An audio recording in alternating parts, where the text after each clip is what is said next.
যদি এই সরকার একটা সুষ্ঠু নির্বাচন করতে ব্যর্থ হয় তাহলে কিন্তু 24-এর গণঅভ্যুত্থানের সাথে এটা তামাশা করা হবে, এটা প্রতারণা করা হবে। আমরা সেই সরকারকে হুঁশিয়ার করে জানিয়ে দিতে চাই, যদি এই নির্বাচন ব্যর্থ হয়, গণঅভ্যুত্থান ব্যর্থ হয়, তাহলে কিন্তু একটা গণবিপ্লবের সূচনা ঘটবে। জনমতের প্রতিফলন ঘটার জন্য আমরা পিআর পদ্ধতির নির্বাচন দাবি করেছি। 91টা দেশে পিআর আছে, উন্নত 34টা দেশের মধ্যে 25টা দেশে পিআর আছে। আমরাও চাই এই দেশটাকে একটি সুখী সমৃদ্ধ কল্যাণ রাষ্ট্র প্রতিষ্ঠার জন্য, একটি কার্যকর সংসদ প্রতিষ্ঠার জন্য আমরা পিআর পদ্ধতির নির্বাচন চাই। নির্বাচন কমিশন যদি আমলে নিতে না পারে তাহলে কি ভয়াবহ পরিণত হবে আপনারা জানেন। নুরুল হুদার যে অবস্থা হয়েছে, শামসুল হুদার যে অবস্থা হয়েছে, আপনার কিন্তু সেই একই অবস্থা হবে।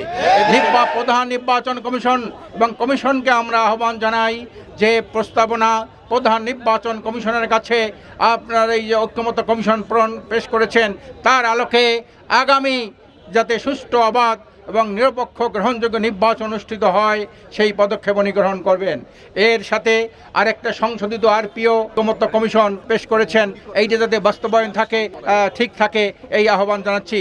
সাথে সাথে আপনারা আজকের আন্দোলনত 8টি দল আমরা এই স্মারকলিপি পেশ করছি।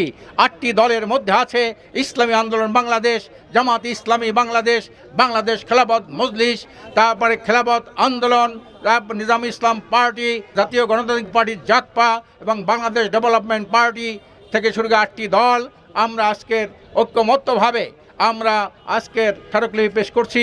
আশা করি এই সরকার এই বিষয়গুলি আলোচনা ওনারা কার্যকর ব্যবস্থা গ্রহণ করবেন, ওনারা আমলে নেবেন। যদি এই সরকার একটা সুষ্ঠু নির্বাচন করতে ব্যর্থ হয় তাহলে কিন্তু 24-এর গণঅভ্যুত্থানের সাথে এটা তামাশা করা হবে, এটা প্রতারণা করা হবে।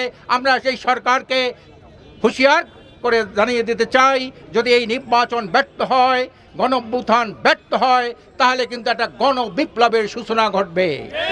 আর সেই গণবিপ্লবের মাধ্যমে যতগুলি রাজনৈতিক আবর্জনা আছে, দূষিত বিষাক্ত কলুষিত রাজনীতি সৃষ্টি হয়েছে, সব ভেঙ্গে চুরে চুরমার করে একটি জন আকাঙ্ক্ষার বাংলাদেশ, এটি সুখী সমৃদ্ধ একটি কল্যাণ রাষ্ট্রের বিপ্লবী কর্মকাণ্ড শুরু হবে। কাজে আমরা এই সরকার অনুরোধ করছি, আপনি একটা অবাধ সুষ্ঠু যেটা 53 বছরে হয় নাই, এই জন্য আমরা দাবি করেছিলাম 53 বছরের মধ্যে একটা সুষ্ঠু নির্বাচন কখনো দেশে মানুষ দেখে নাই। একটা সুষ্ঠু, অবাধ, গ্রহণযোগ্য শতভাগ মানুষের জনমতের প্রতিফলন ঘটার জন্য আমরা পিআর পদ্ধতির নির্বাচন দাবি করেছি। 91টা দেশে পিআর আছে, উন্নত 34টা দেশের মধ্যে 25টা দেশে পিআর আছে। আমরাও চাই এই দেশটাকে একটি সুখী সমৃদ্ধ কল্যাণ রাষ্ট্র প্রতিষ্ঠার জন্য, একটি কার্যকর সংসদ প্রতিষ্ঠার জন্য আমরা পিআর পদ্ধতির নির্বাচন চাই। এই দাবিও আমাদের 5 দফা দাবির মধ্যে আছে। কাজে আমি নির্বাচন কমিশন অনুরোধ করব, এখন আপনার হাতেই ক্ষমতা এসেছে। ঐক্যমত্য কমিশন যেহেতু তার মতামত প্রধান উপদেষ্টার কাছে আপনার পেশ করেছেন, কাজে এখন আপনার চূড়ান্ত ক্ষমতা আপনার। কাজে আপনারা এখন কতগুলো সঠিক নির্বাচনের জন্য কতগুলো বাধা রয়েছে, তার মধ্যে সবচেয়ে বড় বাধা হইল প্রশাসনের যে কর্মকর্তারা, তারা এখন কিন্তু নিরপেক্ষ নন। তারপরে ভারতের ষড়যন্ত্র, সেখান থেকে আপনার মোকাবেলা করতে হবে। ভারতের যে ফ্যাসিস্ট যারা আশ্রয় নিয়েছে ভারতে, তাদের ষড়যন্ত্র মোকাবেলা করতে হবে। 3 নম্বর যেটা হলো আওয়ামী আধিপত্য জেলাগুলোতে কীভাবে আপনি সুষ্ঠু নির্বাচন করবেন সে ব্যাপারে আপনার পদক্ষেপ নিতে হবে। পুলিশ বাহিনীকে সুন্দর করতে হবে। কাজে এই দিকগুলি বিবেচনা করে আমরা আজকের এই 8টি দল আমরা আলাদা আলাদাভাবে আমরা স্মারকলিপি পেশ করছি। আশা করি এই সরকার এগুলো আমলে নেবেন, নির্বাচন কমিশন এগুলো আমলে নেবেন।